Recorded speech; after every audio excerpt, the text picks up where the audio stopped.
I've gone through some pretty difficult breakups, feeling like my world was crushed, feeling very lost, hopeless, and empty.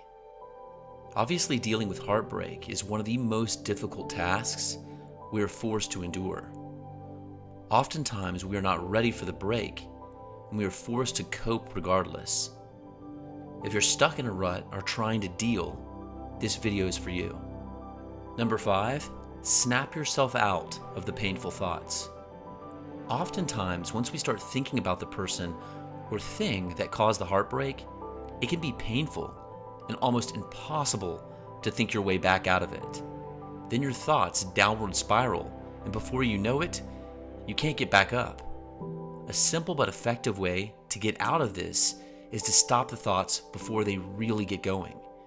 You can do something physical like snap a rubber band on your wrist and trigger yourself to think about something else.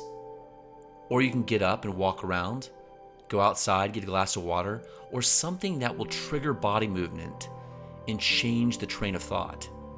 Something that's been really effective for me is channeling that energy into fitness or working out. So whenever I'd find myself going down that rabbit hole of thoughts and emotions, I would go to the gym and that would instantly shift my energy and I would feel better. Number 4, embrace the emotion and let it flow through you. The 90-second emotion rule. It sounds like embracing the emotion will send you into a wallowing mess of self-pity, but that actually is not the case. If you embrace the emotion and allow it to flow through you, it will do just that.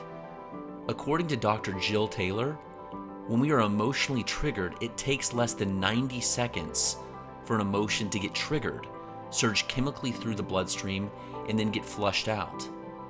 There are several things to consider with this information. There must be a way to manage emotions without being stuck in the pain of them if they really only last 90 seconds or less. And stuffing emotions probably isn't the most effective way to deal with our emotions either. Taylor states that it is up to us if we want to stay in this emotional circuitry through our thoughts. She calls this the 90-second emotion rule. After the emotion has flushed through, we can decide if we want to continue in the circuitry of the emotion. We can reactivate our emotional circuitry with our thoughts.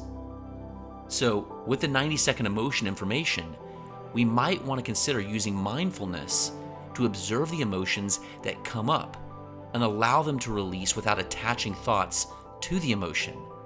Staying attuned to the emotion in the moment would better serve us in being more effective in our day than being on autopilot and cruising through without noticing the thoughts that take us into the emotional circuitry. In our mindfulness, we can observe the thoughts that allow us to take it or leave it. This means that if feelings of worry, guilt, shame, self-pity come rolling in, we can allow them to come in, flush through our system, and decide that they do not serve us. Allow the feelings to be done after they have completed the circuitry loop. This is a great practice just to become aware of, so you're not operating from the mechanical mind that's running the show on autopilot. Number 3, rethink the situation from a new perspective. If possible, empathize with the person who broke your heart. Is there a way to see this from their point of view? If you can empathize with them and send them good wishes, it may help you to move on as well. Realizing that they see the world differently from you and are doing the best that they can with their level of awareness. And understanding that now it's time to make a choice as to how you will respond to the situation and how long it will dictate your life. This will also help you to move on and heal. If you continue to revisit, relive, and react to the situation, you become bound to the situation, anchoring you in it. By becoming more self-aware and responding, you can free yourself from the situation. Always remember, when you react to the situation, it's in control of you. When you respond, you're in control. Number 2, you are in charge of your life. It's important to remember that you are in charge of your life. You have the choice to continue to live in the past, and allow this to eat you up. Or you can choose to create the best life that you deserve. The universe does not have a stopping point as to how much each person deserves. It does not have an end to the plethora of things it can give us. Therefore, you deserve what your heart authentically desires. If you desire happiness, then that is something that you can actively seek out and get.